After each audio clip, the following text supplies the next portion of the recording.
Praise the Lord. Purihin po ang Panginoon. Isang napakagandang araw po sa lahat ng mga nanonood sa programa at palatuntunan ito. Welcome po sa programang Vessels of Fire. At ito pong palatuntunan ito ay sumasahimpapawid sa inyong mga telebisyon upang kayo po ay magabayan at mabigyan po ng pagkakataon na matuto sa salita ng Diyos. Ako nga po pala ang inyong kapatid na makakasama niyo po sa programa at palatuntunan ito, Brother Dexter Durante po. Ang sa inyo ay naglilingkod at wala pong ibang hangarin kundi ang Diyos po ay maparangalan at ang kanyang salita ay maitaas po sa atin pong kalagitnaan. Kaya ugaliin po ninyo na lagi pong subaybayan ang programa at palatuntunan ito, lalo na po dito sa ating himpilang Essential Broadcasting Network and in partnership with Trinity Broadcasting Network. At hayaan niyo po na ang palatuntunan ito ay maging blessing sa inyong lahat sa tuwing kayo po ay makikinig at sasabay sa amin pong ginagawa na pag-aaral ng salita ng Diyos. So sa oras at sandali pong ito, sa ating pong gagawing pagsisimula, siyempre napakahalaga po na tayo po muna ay magpasimula sa pananalangin. At nanyayahan ko po ang lahat, tayo po ay sama-samang yumuko sa inyong kinalalagyan, kinatatayuan. Tayo po ay manalangin sa oras at sandaling ito sa ating pong pagpapasimula. Diyos amang makapangyarihan sa lahat, nagpapasalamat po kami sa isang napakagandang araw at pagkakataon na ibinigay mo sa bawat isa na kaming lahat ay makapakinig, makapag-aral ng iyong salita. Banal na Espiritu, amin pong idinededicate sa iyo ang kabuuan ng gawain sa mga oras at sandaling ito. Puspusin mo po kaming lahat ng iyong presensya. Puspusin mo rin po ang lahat ng mga taga-subaybay, taga-panood sa kanilang mga tahanan na kung saan ay naaabot ng programa at palatuntunan ito. Hayaan mo po na ang kapangyarihan ng Banal na Espiritu na nagtuturo at nagpapaunawa ng mga bagay na makalangit ay kumilos sa amin pong lahat. At dalangin ko rin po na ako na iyong gagamitin lamang upang ang iyong salita ay aming pag-aralan ay puspusin mo ng iyong kapangyarihan. Banal na Espiritu, maraming salamat po. You are the greatest teacher of the church. And I am only just an instrument so that your words will be understood and will be sent through the hearts of many or millions of people that are watching this program through television. Maraming salamat po sa pangalan ni Jesus. And if you are with me with this prayer, say Amen. So, purihin po ang Panginoon. Tayo po ay magsisimula sa ating pong lesson sa mga oras at sandaling ito. This is a series of teaching. Ano po, ito pong ating pong ginagawa ngayon sa Himpapawid ay a series of teaching. Kaya ito po ay sunod-sunod. There's a part 1, part 2, part 3, and so on and so forth. And nasaan po namin na kayo po ay makasunod sa tuwing tayo po ay mag-aaral ng salita ng Diyos. At ako po'y naniniwala rin na ito rin po'y magiging malaking pakinabang sa mga tahanan na kung saan ay ngayon ay maaaring sumabay sa ating pong gagawing pag-aaral. You can invite your friends, your peers, your church friends, and even your neighbors, ano po sa inyong tahanan every time na ito po sumasahimpapawid. You can gather together in front of your television, and I encourage you na tayo po magsama-sama, and it's always an honor and a privilege na ako po ay maging inyong pastor and teacher sa inyong kalagitnaan. Ano po? Kaya simula po sa oras at sandaling ito ay sana po ay maging blessing at maging pagpapala po ang programang ito, The Vessels of Fire. Amen? Kaya nga po, Vessels of Fire because the Word of God is a fire, na tumutupok sa ating pong mga malimbuhay, at pagka ito po pinahintulutan natin dumaloy sa ating pong buhay, then God can change us and God can transform us. So ngayong gabi, ang ating pong pag-uusapan at ang ating pong pag-aaralan, ang una po nating subject is the integrity of the Word. Amen? So ito po ang ating unang subject sa ating series ng Bible Study on the Air.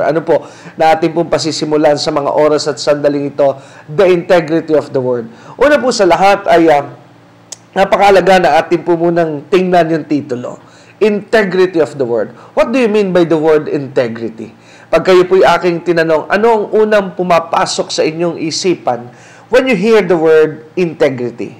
Sa Tagalog po, yan po ay meron pong literal na Tagalog na salita sa ating pong sariling wika na pagsabi po integrity, yung integridad, yung tinatawag po na kahalagahan, katapatan, na credibility, ang sa pangwikang English niyan, bakit po ba na ang salita ng Diyos ay karapat-dapat na ating pong pagtiwalaan? Alam mo mga kapatid at mga minamahal, let me start this lesson like this. ang bawat relihiyon, ang bawat pananampalataya, if I could use that term and that word, ay meron po mga libro na sinusundan at ginagamit upang maging gabay nila para po sa kanilang tinatawag na doktrina, para po sa kanilang tinatawag na paniniwala. Well, the Bible is a good example of a book na ginagamit po ng Christian faith. Pero bawat mga pananampalataya dito po sa ibabaw ng lupa ay may kanya-kanya rin po sila na aklat na ginagamit. Pero ngayong gabi, ang aking pong nais na talakayin sa inyo, why the Bible is so much, napakahalaga na ipagkatiwala mo po dito sa aklat na ito, ang iyong buhay, ang iyong kaluluwa, at ang iyong espiritu. Pag ang Biblia po ay nakapasa sa tinatawag na klasifikasyon at criteria, na napakahalaga po na ipagtiwala po natin ang salita ng Diyos. When I teach this subject sa aking pong mga kasamahan na mga tinuturuan sa simbahan at sa iba't ibang churches na nagiging gamit po tayo ng Lord, ganito po ito ginagawa, itong lesson na ito na integrity of the Word. As if, para bang ang salita po ng Diyos will be put into trial. Kung kayo po ay pamilyar sa mga tinatawag na trial o yung mga labanan sa loob ng courtroom, sa korte. Meron pong isang nasasakdal at inaakusahan ng isang krimen. Di mo ba pagka ang isa pong nasasakdal ay dinala sa korte upang siya po litisin na ng hustisya ng huwes, may tanong po doon ang judge, what is the plea of the accused? Ngayon, magsisimula po ang trial pag sinabi po ng accused na I plead that I am not guilty. Kaya doon po ngayon patutunayan, so yung burden ngayon ay malilipat doon sa accused, and the burden na kailangan pong mapunta sa kanya is kailangan po niyang patunayan why he or she should not be sentenced and why he or she should be judged as not guilty. Pero pag sinabi po nung accused na the plea is guilty, then there is no need for a trial. Well, let us use that kind of thing dito po sa ating gagawing pag-aaral sa mga oras at sandaling ito. Let's just say, for the sake of imagination and for the sake of right mindset, isipin po natin ngayon na as if that the Bible, ang salita po ng Diyos, will be put into trial. You and I, we that are now following and listening through this broadcast, will be the judge. Tayo po magiging huwes, and the Bible will present Himself to us, why He is. Amen? And why we should put our faith and put our trust in the Word of God. Amen? Sapagkat napakahalaga po na maunawaan po natin ito. Dahil ang sabi nga po ng Biblia, when we know the truth, sabi po ni Jesus Himself, then the truth will set you free. There is no other thing that can set a person free aside from knowing and receiving and believing the truth. And truth comes when you heard it and when you listen to it and when you believe in it. Dahil napakahalaga po ng katotohanan, lalo na po sa ating pong panahon. Mga kapatid, as we begin with this study tonight, napakahalaga po ng right mindset. As I was telling you a while ago, set po natin ang ating isipan that when we approach this subject today, para pong the Bible is on trial.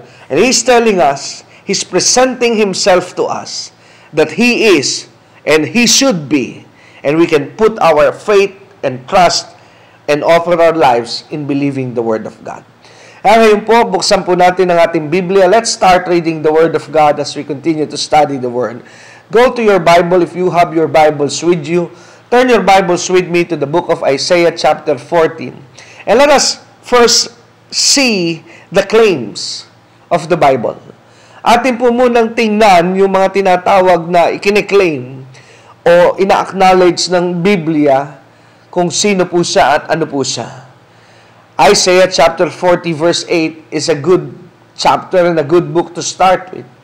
Sabi po ng Isaiah chapter 40 verse 8, ganito po ang ating mababasa. And tonight I will be using the King James version of the Bible.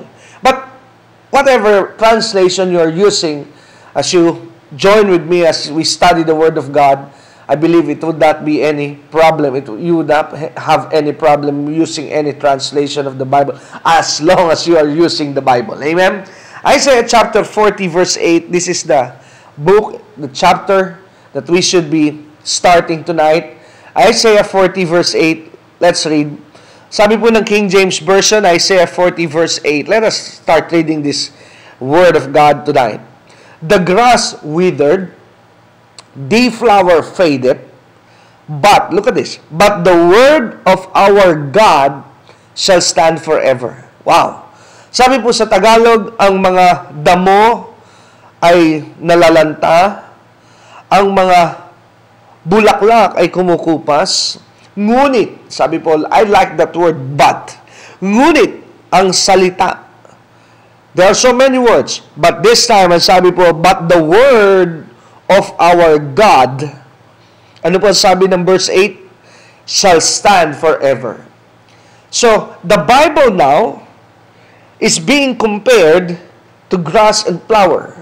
And grass and flower are things that are in the natural, in this world. So, ang sabi po ng verse 8, if we could use this analogy that the book of Isaiah is showing us today, that everything in this world are temporary. Even you, even me. We are not here forever. Lahat po ng mga naririto sa ibabaw ng lupa ay pansamantala. We will not be here forever. Napahaba na po siguro ang buhay ng tao. If you are 80 years old today, you should start thanking God. Amen. Napakasarap po na pasalamatan mo ng Diyos dahil 80 years old, my God, that's a blessing, that's a bonus from God. Amen. Ibig mo sabihin, brother or pastor, if I'm just 50, I should not be thankful because I'm not yet 80 years old. No, I'm telling you na kahit ano po ang age sa iyong kinatatayuan, kinalalagyan, you should be thankful always. But I'm telling you also that if you are 80 years old, then you should be thankful to God because that's already a bonus. Pero ating unawain at ating pansinin, kung ikaw po aabutin pa ng 90, then good for you. Pero ako po'y naniniwala na hindi na po lalampas pa tayo ng mas mahaba pa sa 100 o 120 taon or 120 years na none of us will still be around. Amen? Kaya everything in this world are temporary. But the Bible said in Isaiah chapter 40 verse 8, but the word of God shall stand forever. So meaning, the word of God is always here in every generation. It's always applicable. And even in the future, even if we die, if we leave this planet, if we cease to exist, still the Word of God will stand forever. So, una pong kiniklaim ng Bible in our midst today is He's telling you and me that this book is forever. Amen? Ang salita po ng Diyos ay pang walang hanggan. Wow! So, He is eternal. Isaiah 40 verse 8. So, but before we go to the next book and the next chapter, I should say not the next book because I will still be using the book of Isaiah. Pero bago po tayo pumunta sa next chapter ng ating pong paksa, Integrity of the Word, let me just stop there. Ano po? Na sabi po una ng Biblia, ang sabi po rito that He is forever. He is eternal. The Word is eternal. Pero bago po tayo tumuloy pa sa mga susunod na detalye sa ating pong series of lesson sa Bible studying ito, The Integrity of the Word, let us just take a moment for a break. Tayo po muna ay magkaroon ng pansamantalang break at wag po kayong aalis, wag po kayong lilipat ng channel sa inyong mga telebisyon, and we will be right back. Pakinggan niyo po muna ang ilang mga announcement sa ministeryong ito ng Vessels of Fire, and I'll be right back again to study and to learn the Word of God with you.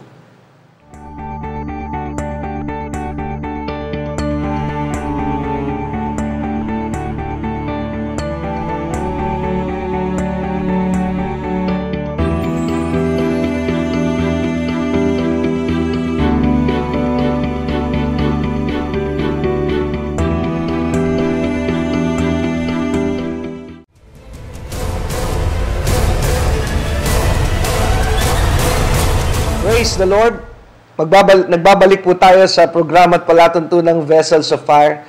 And we are still studying the subject, the integrity of the Word. Again, I'm your host, Brother Dexter Durante po. Let's go back to what we're studying bago po tayo magkaroon ng break. Kanina lamang po.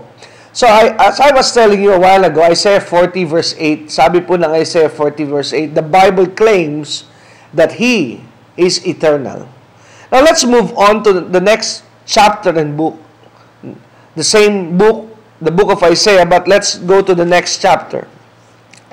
Number 1, the Bible said that He is eternal, but if you move to the book of Isaiah chapter 45, samahan niyo po ako sandali sa Isaiah chapter 45, and if you are there, still there with me, let us try reading Isaiah chapter 45 verse 23. Puntahan po natin Isaiah 45 verse 23. Ang sabi po ng Isaiah 45 verse 23, still from the King James Version, I have sworn by myself. Pakinabangan na rin po natin ito. Ang sabi po rito, sa verse 23, God is the one who is speaking here. Well, maybe you are there following me through this study. Paano mo naman nalaman na Diyos ang nagsasalita? Well, just for the sake of study, let's go back to verse 22. Sabi po sa verse 22 ng Isaiah 45, look unto me, and be ye saved, all the ends of the earth. Wow, my God, that's powerful. Sabi po ng verse 22, look unto me, and be ye saved, all the ends of the earth. So meaning, look at this. Tingnan po natin ito, pakinabangan po natin ito. Sabi sa book of Isaiah, remember the book of Isaiah, this is part of the Old Testament. But in verse 22, God is giving Isaiah the prophecy that His intention is not only the people of Israel will be saved, but here, sabi po sa verse 22, look at in Isaiah 45 verse 22, ang sabi niya, the ends of the earth. So meaning, since in the Old Testament times, God is not just for the people of Israel, but He loved the Jew. Mahal po ng Diyos ang mga Hudyo. Pero sabi sa verse 22, look at the prophecy that God said to the prophet Isaiah in his time, na meron na siyang pinakitang intention, that He has an intention on saving everybody, everyone living in this planet. And praise God, dahil tayo po'y napasama doon. At ang sabi po, look unto me and be ye saved, all the ends of the earth. At ang sabi rin sa verse 22, how can the people who live in this planet, paano po ang mga tao na nabubuhay sa daigdig na ito'y maliligtas? Look at verse 22. He said, if you look unto Him, you will be safe. Kung tayo raw po ay titingin sa Kanya, and you know, that's just ano po yung salitang pwede nating gamitin. Yan po isang analogy again, yung look unto Him, meaning those who put their trust on Him. Dahil in one passage sa New Testament, ang sabi po ng Bible, if you look unto Jesus, praise God, the author and the finisher of our faith, amen? So when you look to God, and sabi, when you put your trust unto God, you will be saved. Amen? Look unto me and be ye saved, all the ends of the earth. Why should we look to Him and be saved? Ang sabi po ng verse 22, He said, for I am God and there is none else. So, bakit po napakahalaga na tayo tumingin sa Kanya? At bakit po tayo maliligtas when we look unto Him, unto God? Because ang sabi po, there is no other God but Him. So, ang kaligtasan po ay hindi po dala ng kahit sino. Ang kaligtasan po'y hindi nasa relihiyon. Ang kaligtasan po'y wala sa sino mang tao. Salvation comes from God.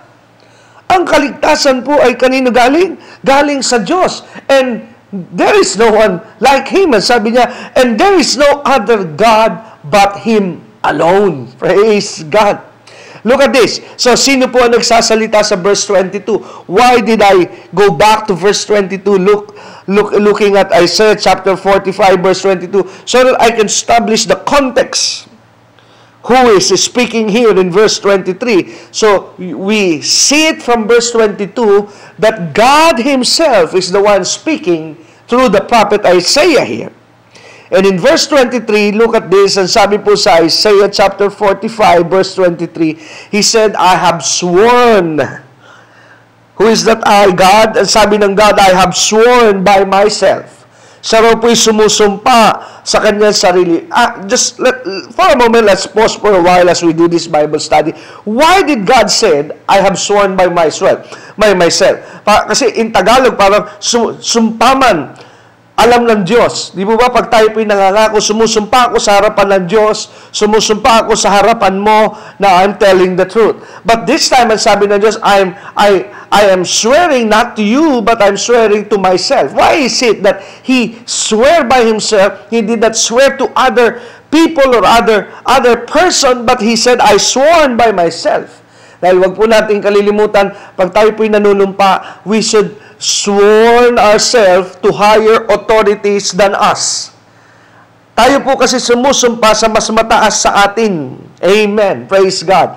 Hindi ka po susumpa sa mas mababa sa iyo. Because ang panunumpa po is you have to do it, you have to execute it in a higher authority, higher than you. But in this case, wala pong pwedeng sumpaan ng Diyos aside from Him, because after Him, there is no other higher authority above Him, because God is the higher authority more than anything else. Wala na pong mas mataas pa sa Diyos. Hindi po siya pwedeng sumumpa sa anghel, hindi po siya pwedeng sumumpa sa tao, because God cannot be covered by the authority of angels and man. Because He is Almighty God, kaya wala po siyang ibang susumpaan kundi sa Kanya. Siya mismo sumumpa sa Kanyang sarili. Wow! Kaya kung makikita po natin, pinakikita po dito ng Diyos is claiming Himself that I am the Almighty One and there is no other. Wow! I love to be reminded of that truth. Why? Dahil if you belong and you serve this kind of God who is higher than anyone else, you are safe. Amen? Kaya sabi po dito sa verse 23, I have sworn by myself. Ano po ang kanyang isinusumpa? Sabi niya, the Word. Now, what is he talking about? The Word that is gone out of my mouth in righteousness. Wow. Yun daw pong mga salita na lumabas sa kanyang mga labi na may katuwiran. So the Word of God here is being described as righteousness. Later on, we'll deal with that. When a person learns to love the Word of God, it will lead you to righteousness. Alam niyo po kung bakit magulo ang ating bansa, ang ating bansang Pilipinas? Why there are so many unrighteousness in this country and in our generation, in our time, in our places? Because the Word of God is absent in the hearts of many Filipinos.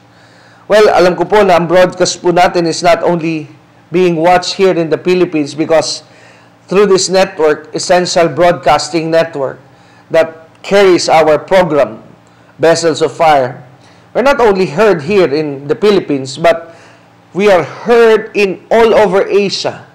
And as far as North, South Korea, and as far as Russia, maabot po tayo, Japan, we can be seen there. Thailand, Taiwan, nakikita po tayo doon. Kaya kung ating unawain at ating papansinin, the Philippines, bakit po masama ang isang lugar? Why is it there so many unrighteousness? Because there is an absence, there is a vacuum of the presence of the Word of God in the hearts of every man. Because think about this. Sabi po ng Isaiah 45, Let me build on one thing here. And sabi that the word that is gone out of my mouth in righteousness, meaning whenever there's the Word of God, there is righteousness. So a person doesn't know how to be righteous without the Word. Kaya nga po, together with my father, who started this network, Essential Broadcasting Network, Pastor Greg Durante, Ito ang dahilan kung bakit po inakap natin that this network ay maisa inyong papawid upang ang salita po ng Diyos will be distributed to every houses, every heart, specifically to Filipinos, so that the Filipino people will receive righteousness coming from the Word of God.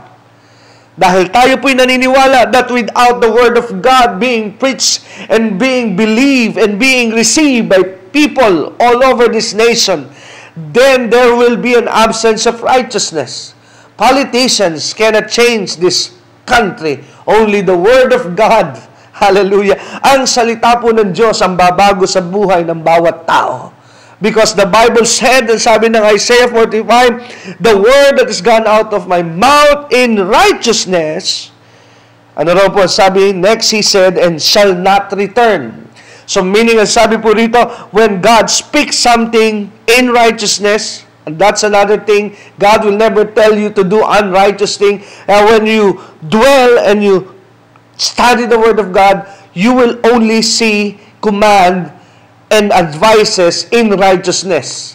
Hindi ka po tuturuan ng Biblia na gumawa ng unrighteousness. You know, when you get to the Bible, makuunawa mo po na mga tinuturo is forgive, love your enemies. If your enemy hate you, love him more. So, mapapansin po natin ang Biblia will not teach us to do unrighteous things. And ang sabi po dito, when He said His word, when God speaks, it will not return. Hindi na po ito babalik sa Kanya. What is God saying here? Na pagka ang Kanya pong salita ay Kanya sinabi, hindi pwedeng walang mangyari. Kaya pag nabasa mo sa Word of God that He said, He is your shepherd, you shall not want. What you need to do is believe that it shall not return to Him void. Hindi po ito babalik sa Kanya na wala nangyayari. So when He said to you that He is your shepherd, you shall not want. What you and I need to do is to believe. Amen? And lastly, before we end, that unto me He said, every knee should bow, and every tongue shall swear. With the Word of God, we should swear and we should bow. Meaning, we should revere the Word of God as authority over our lives. If God said it, if the Word of God said it, then be it done. Gaya ng sinabi po ni Mary, be it done unto me according to your word.